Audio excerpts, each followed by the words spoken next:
경제 전문가의 원포인트 레슨. 꼭 알아야 할 정보와 이슈를 알기 쉽게 풀어드립니다. 대한민국 경제 고수와 함께 투자의 맥을 짚는 KBS 1라디오 경제쇼. 진행의 성기영 아나운서입니다.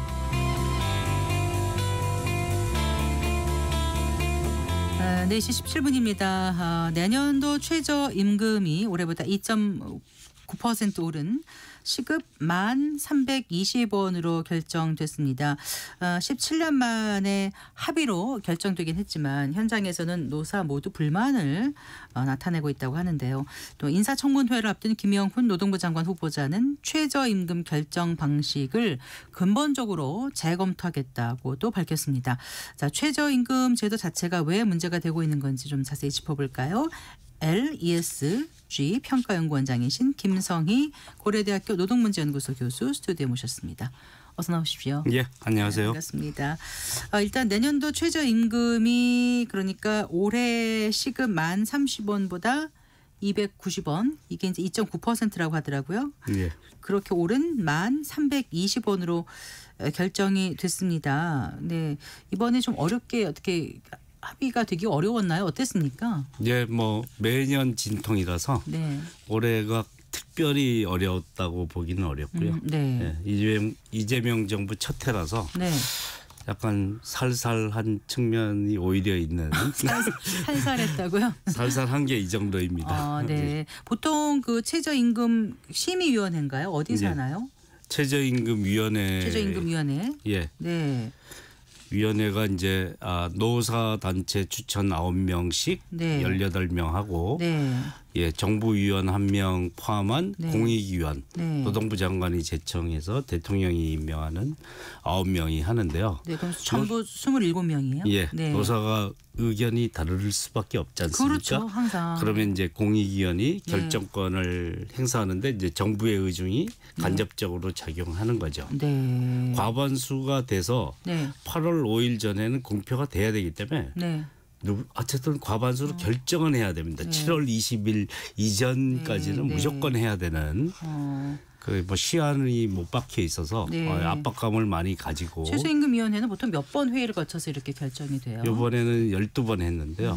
뭐 좀 더 할 때도 있고 네. 그보다 짧았을 때는 많지는 않습니다. 그렇군요. 네. 노사는 어쨌든 대표하는 사람들이 있으니까 네. 체면 치레는 해야 되기도 하고요. 몇 개월에 걸쳐서 이렇게 6월부터 시작해서 한 달 정도, 한 달이었군요. 한 달여를 집중적으로 심의하게 됩니다. 그렇군요. 어쨌거나 장시간 집중 논의 끝에 예. 17년 만에 이제 노사가 최저임금을 합의로 정했다는 거 아닙니까? 예. 네, 이게 좀 상징적인 의미가 있다 이런 얘기도 있지만, 예. 근데 어떻습니까? 민주노총은 퇴장을 했다고요? 예, 그렇습니다. 예, 그래서 결국 반쪽짜리 합의다. 그리고 예. 또 아무리 경제 상황이 안 좋다고는 하지만 IMF 때를 제외하고는 역대 정부 첫 해 인상률 치고는 최저 인상률이다. 뭐 이런 비판도 있더라고요. 예. 네, 어떻게 지켜보셨어요? 그래서 이번 허니문 기간이라서 네. 좋게 쓰려고 하다 보니까 네. 17년 만에 노사합의 통과를 강조하는 기사가 많은데 네. 온전한 합의는 아니었죠. 그러니까 요거에 대해서는 좀 꼭 그렇게 표현하는 게 맞았는지 좀 고려할 필요가 있을 것 같고요. 네. 역대 정부 첫 해 인상률 치고는 가장 낮은 수치다. 네. 그러니까 노동계에서는 이제 생계비 인상률이 7.5%가 올랐습니다. 물가가 많이 올랐지 않습니까? 최근 몇 해 동안. 네. 그래서 264만 원이 그 월 생계비인데 비혼 단신 혼자 사는 사람. 예, 혼자 단신. 예, 결혼하지 않은 혼자 사는 사람의. 네. 근데 이제 지금 인상한 수치는 네. 1만 320원은 월로 한 사람은 215만 6,880원입니다. 2156880. 네. 예, 네. 20% 정도 차이가 나는 수치라서 그러니까 이제 물가가 오른 만큼 네. 생계가 어려워진 만큼 오르지 않았다. 이걸 노동계는 주장하고 경영계는 이모저모로 어렵지 않습니까? 또 나름대로 이만하면 많이 오른 거 아니냐 이렇게 얘기하는 이런 수치인데 이런 평행선은 항상 있었는데 네. 이 판단을 어디에 무게중심을 두고 해야 되느냐 그게 항상 고민이긴 하죠. 네. 자, 그래서 이제 결국 2026년 내년도 최저임금이 시간당 1,320원이란 거잖아요. 예, 예. 비혼 단신 기준의 생활비 264만 원보다는 20% 낮은 예. 월 215만 6,880원이 되는 거다는 거잖아요. 예, 예, 그렇습니다. 어떻게 봐야 될지 글쎄요. 조금 더 설명을 해주실까요, 교수님? 예, 뭐 항상 이제 노사가 의견 차이가 있는 건 어쩔 수 없는 일이라고 할 수 있겠죠. 그러다 보니까 이제 공익위원들의 캐스팅 보트가 중요한데요. 네. 정부의 의중이 이제 간접적으로 작용하는 거죠. 네. 그런데 윤석열 정부에서 임명한 공익위원을 교체하지는 않았습니다. 여러 가지 이유가 있었죠. 뭐 어떤 임기가 보장된 사람을 함부로 교체할 수 없다와 네. 장관도 어쨌든 아직 청문회 전이지 않습니까? 네, 그러니까 이런 상태에서 이제 그냥 그대로 이제 윤석열 정부 때 임명된 공익위원이 캐스팅 보트 역할을 하면서 네. 이렇게 결정이 됐습니다. 네. 어쨌든 노사 이해 당사자가 참여하는 건 불가피하고요, 필요하기도 합니다. 뭐 국제 기준이기도 하고요. 그런데 이제 공익위원회 캐스팅 보트가 적절하게 객관적으로 이루어졌느냐에 대해서는 항상 논란이 되는 점이고요. 문재인 정부 후반부부터 낮출 때부터 공익위원회 뭘 낮춰요? 그러니까 인상률을 매우 낮게 설정할 때부터 문재인 정부 이제 초반 2년 동안 굉장히 높이 올렸다가 그 다음부터 급격하게 낮췄지 않습니까? 상승률을 낮췄다고요? 예, 그래서 네. 5년 평균이 7.3%가 돼서 박근혜 정부 4년 5년 내내 합해서 평균적으로 하면 인상률을 합하면 7.3%인데 아니, 5년을 다 합해서 7.3%. 평균으로 전 5년 평균이라니까 마치 매해 7.3%인 것처럼 5년을 들려서요. 이제 평균 내면 그렇다. 근데 이제 4년 토탈로 하면 박근혜 정부 때 7.4%라서 결국은 많이 올리는 척하다가 결국은 안 올렸다 이런 얘기만 듣고 말았는데 그게 이제 윤석열 정부에 이어지다가 이재명 정부에서는 어떻게 할 건지 귀추가 주목됐었는데 지금 굉장히 여러 가지 여건이 어려운 건 사실인데 감안할 게 많죠. 그런데 물가 상승률에 비춰서 상대적으로는 굉장히 낮은 수치의 인상률을 용인하고 방치한 것이 아닌가 판단을 합니다. 지금 물가 상승률이 2.9%까지는 안 가잖아요. 예, 1.8%인데 최근 3년간 물가가 많이 올랐습니다. 그에 비해서 최저임금 인상률은 3년 동안 굉장히 낮은 편이었습니다. 그 수치의 격차가 1.9%입니다. 두 개를 합하면 그러니까 최근 3년간 낮게 인상이 됐기 때문에 그걸 감안해야 되지 않습니까? 원래 예상했던 것보다 훨씬 더 물가 상승률은 높았기 때문에 그게 1.9%입니다. 둘을 합하면 3.7%가 예전에 그러니까 3년 전에 최저임금 수준을 유지하는 인상률 수준이라고. 말씀을 제가 좀 이해를 못하겠어요. 조금 더 설명을 해주시면요. 2022년, 2023년, 2024년에 그 최저임금을 인상할 때 그해의 예상 물가 상승률이라는 KDI, 한국은행 뭐 이런 수치를 적용합니다. 그런데 실제로는 그보다 훨씬 많이 올랐던 거죠. 실제로 누적 소비자 물가 상승률이 높았던 건데 그것이 이제 반영이 안 되면 지금은 이제 생계비가 많이 올랐다라는 그 격차도 그 요인이죠. 7.5%가 올랐다고 하는데 그것은 그 이전에 물가가 많이 올랐기 때문에 생긴 일이죠. 그 격차까지 합해도 1.9 플러스 올해 예상 물가 상승률 1.8 합하면 3.7%가 되죠. 그럼 대략 노동계에서 어느 정도를 기대했던 건데요? 지금 노동계는 이제 생계비 인상률 작년에 비해서 올해 생계비가 비혼 단신 기준으로 7.5%가 올랐다. 7.5% 수준이 최소 목표치다 이렇게 얘기했는데 이제 그보다는 한참 후퇴했군요. 낮은 수치이고요. 물가 상승률 격차보다도 낮다. 이런 점을 강조하죠. 네. 근데 이제 일각에서는 이번 최저임금 인상률이 아까도 말씀 나왔습니다만 IMF 제외하고 역대 정부 최저인 이유가 노사 대립 구도에서 그 캐스팅 보트 역할을 하는 공익위원 구성 때문이라고 하셨잖아요. 네. 제도 개선이 필요하다는데 구체적으로 어떻게 하면 된다는 얘기입니까? 공익위원 선임은 이제 고용노동부 장관이 그러니까 정부가 사실상 지명하는 거죠. 고용노동부 장관이 제청해서 대통령이 임명하는 구조인데요. 네.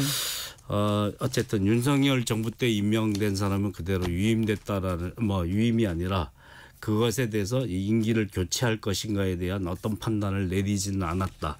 이런 요인은 있는데 정부의 대리인 역할을 하는 공익위원들의 정말 사회적 대표성을 가지고 임명이 된 것이냐. 네. 이런 우려가 있죠.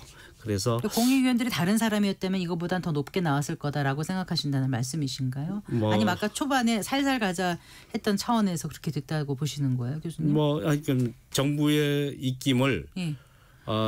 공익위원들이 경제, 경영, 사회복지 교수들인데요. 네. 대부분이 네네. 자유롭지는 않죠. 쉽지 않죠. 그것을 거스르는 얘기를 하는 게 쉽지는 않지만 주관과 기준을 가지고 판단을 하는 그런 것이 좀 부족하다. 임명 절차가 네. 고용노동부 장관이 제청해서 임명하기 때문에 정부가 지명하기 때문에 생긴 일이니까 국회 추천권을 보완적으로 생각을 해보자. 또는 사회적으로 대표성을 높일 수 있는 네. 다른 방식에 대해서도 고려를 좀 하는 게 아니면 저도 임명에 대해서 그 정부의 입김을 받아서 한다면 전문가로서 사실 좀 창피하지 않습니까? 그러니까 자기 나름의 기준을 가지고 판단을 내리고 어떤 기준을 관철을 하려고 하는 그런 움직임은 좀 약하다. 독립성, 자율성 이런 측면에서 보완할 수 있는 기제가 좀 필요한 것이 아닌가 생각합니다. 네.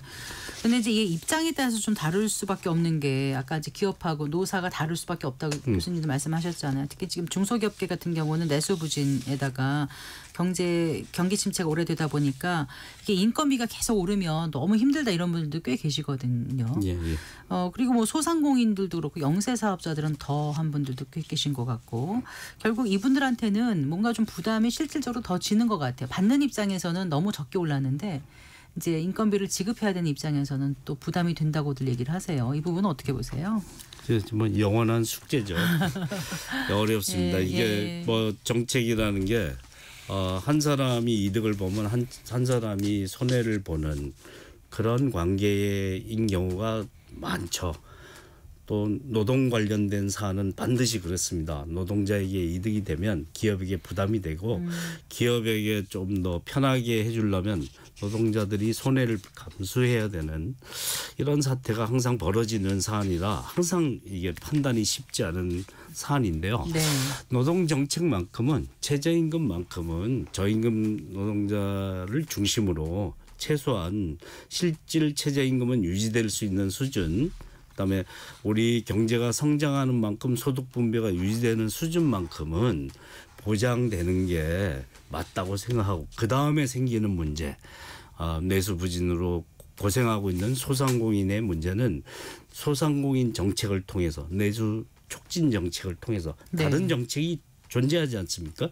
노동정책, 최저임금 정책만 있는 것이 아니라 기업 관련 정책, 내수 정책이 있으니까 그걸 통해서 보완하는 그런 상호 보완 관계를 설정하는 게 어떠냐.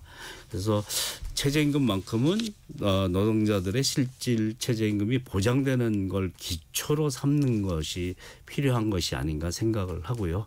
그다음에 또 하나 생각해 볼 것은 영세 소상공인의 골목 상권은 네네. 최저임금을 받는 사람들이 주로 이용하는 것이니까 상호 선순환을 위한 기제를 네. 그런 측면에서 고민할 때도 최저임금을 받는 근로자가 우리나라 어느 정도 될까요? 최저임금 영향률은 네. 퍼센트로 2.8%부터 13.7%까지 이게 네, 네. 통계상의 편차가 큰데요.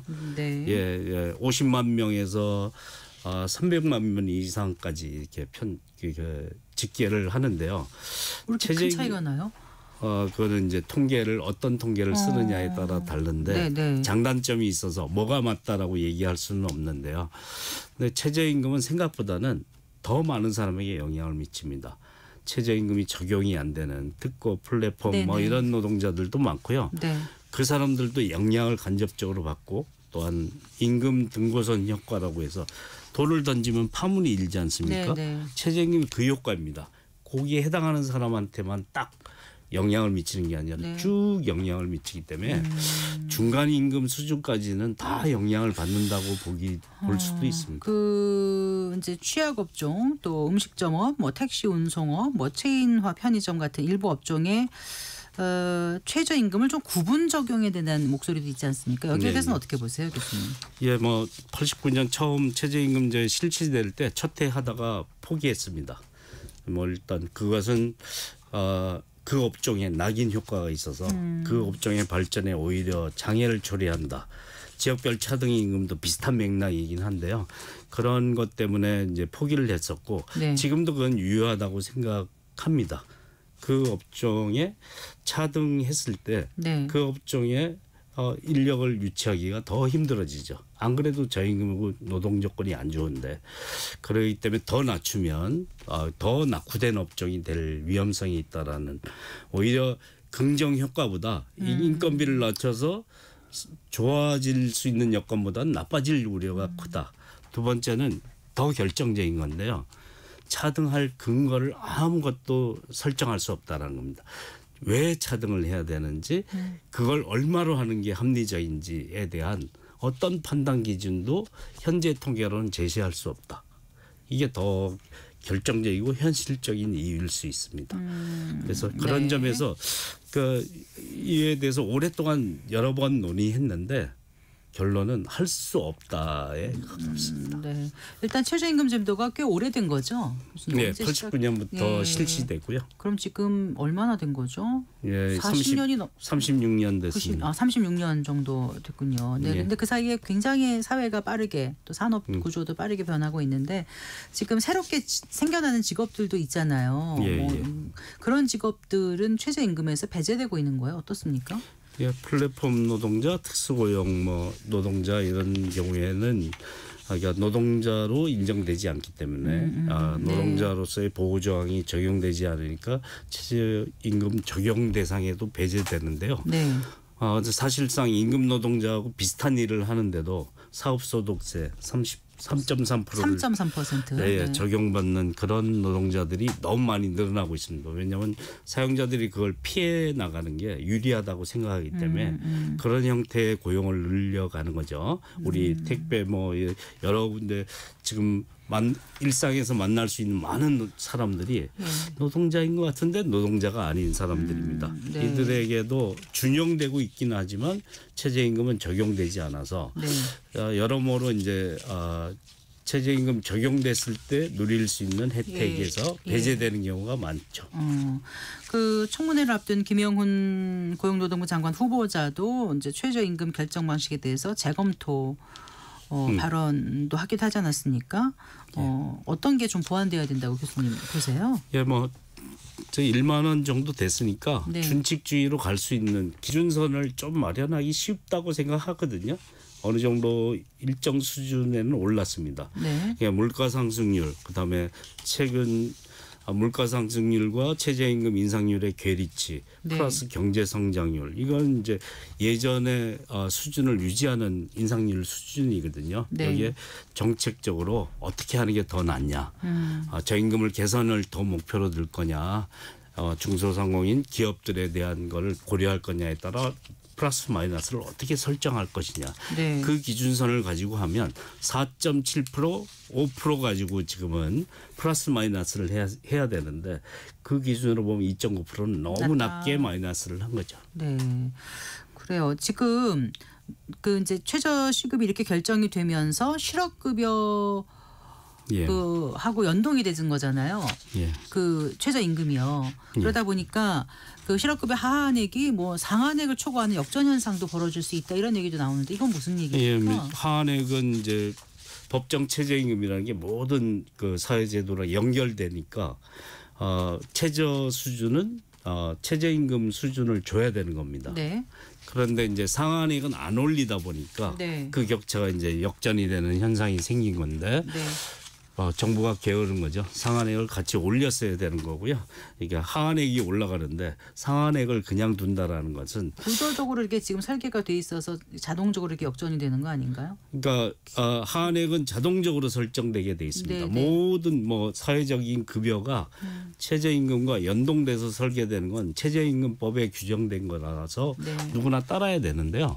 상한액 인상을 게을리해서 실업을 무슨 뭐 제약시하는 듯한 그것은 이제 사회적으로 보호해야 될 대상이라고 무슨 생각하는. 말씀에 실업을 제약시한다는 게? 제약시한다는 게 실업급여 많이 받는 거 안 된다 이런 것을 강조하기 위한 뉘앙스로 상한액을 안 올리는 데 대해서 뭐 그것을 뭐 별 문제 없는 듯이 생각하는 분위기는 꼭 바람직한 것은 아니다. 실업은 어쩔 수 없이 누구에게나 닥칠 수 있는 문제라는 것을 생각해야 된다고 어쨌든 봅니다. 제도 전반에 대해서 뭔가 조금 좀 개편 이런 게 좀 필요하다고 보시는 거예요, 교수님? 아니 개편은 뭐 꼭 상한액을 올려야 될 정부의 책무를 안 한 것뿐입니다. 요 사안에 관해서는 그렇습니다. 네. 근데 그 고용노동부 장관 후보자도 지금 이제 결정 방식에 대해서 좀 검토를 해보겠다 이런 얘기를 하지 않았습니까? 예. 어떤 식으로 검토가 되는 게 바람직하다고 보시는지, 어떤 걸 가장 기본적으로 고민을 해야 되고 기준이 돼야 된다고 하시는지, 기준이 돼야 된다고 보시는지 끝으로 말씀 부탁드릴게요. 결정 기준에 대해서 여러 가지 뭐 결정 방식에 대해서 여러 가지 논의가 있었는데 해답은 없습니다. 노사 대표자가 참여해서 결정하는 건 국제노동기구도 당사자 참여가 중요하다고 생각하기 때문에 필수적이고 이해 대립도 어쩔 수 없습니다.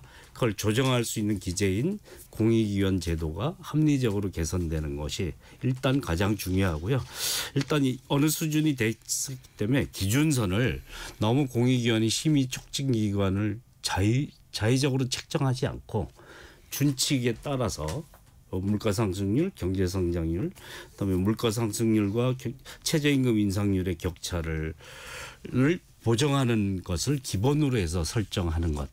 그랬으면 이번엔 4.7%가 기준선이었다라는 점을 생각했을 때 그런 기준선을 지키면서 객관적으로 합리적으로 결정할 수 있는 시스템을 좀 촉진해서 이해 갈등이 있지만 그거를 최소화하면서 좀 효과적으로 결정할 수 있는 시스템으로 이행하는 것이 필요하다고 생각합니다. 네.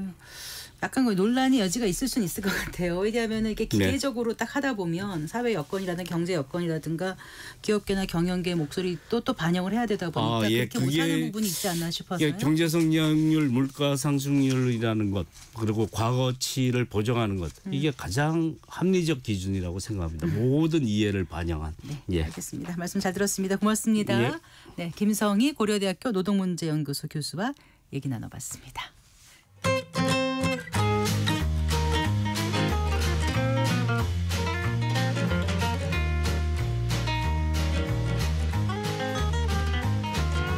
경제 맛집 투자 핫플. 지금은